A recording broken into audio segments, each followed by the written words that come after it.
Aren't y'all tired of these stupid scams that we find online? I mean, like, I got this email yesterday of this guy is like, oh, I'm from Sudan and I need help. I need food. I don't have anything. My family is dying. We're being displaced. There's grapes everywhere. I'm like, please. And this fool continues in his email like, oh, today's the 558th day of the war in Sudan between the army and something called the RSF, and everything's been terrible, and they've been killing babies, and there's over like 10 million people displaced. I'm like, wait.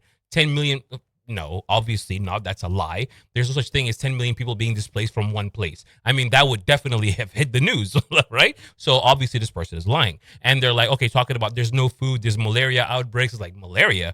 I got that in like science class back in the day. Malaria doesn't exist. That's not a thing. And there's this thing like they talk about malnutrition and everyone is malnourished and there's a famine. It's like, no.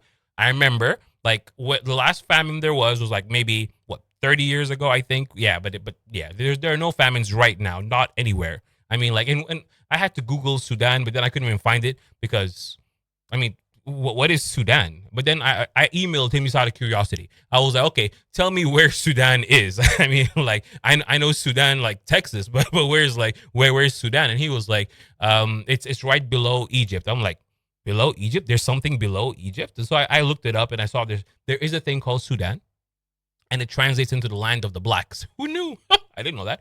But the rest of his stuff was absolutely fake. There's no war. No one's dying right now. Obviously, if there was, people would be trying to help out, with like GoFundMe's and all that. Oh, but wait, I in his email he also mentioned that GoFundMe's don't work in Sudan because they're not part of that system. So the only way to actually get funds into Sudan is by giving it to a Sudanese person so that they can give it to someone who sends it through the black market. Apparently, that's the only way to get funds into Sudan. Any other way is just, yeah. But there are people who have GoFundMe's in different countries so that they can generate the income so that they can take said money and then give it to somebody to transfer it into the country in order to buy food.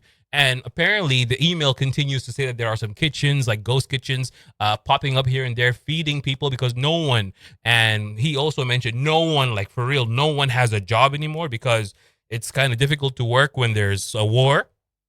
And there are some parts though, but he did mention in the email that there were some parts in Sudan that were still okay, like the north.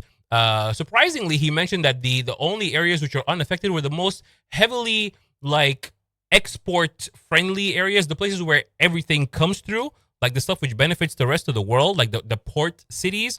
They're all doing well. I mean, like he in his email he mentioned that the army basically wants to fight the bad guys, the RSF, in places which are very far away from all the major trade routes. So, yeah, if you're a foreign investor or a foreign country who wants to buy something from Sudan, business is booming, everything is great. But while business is booming, people's houses are going boom.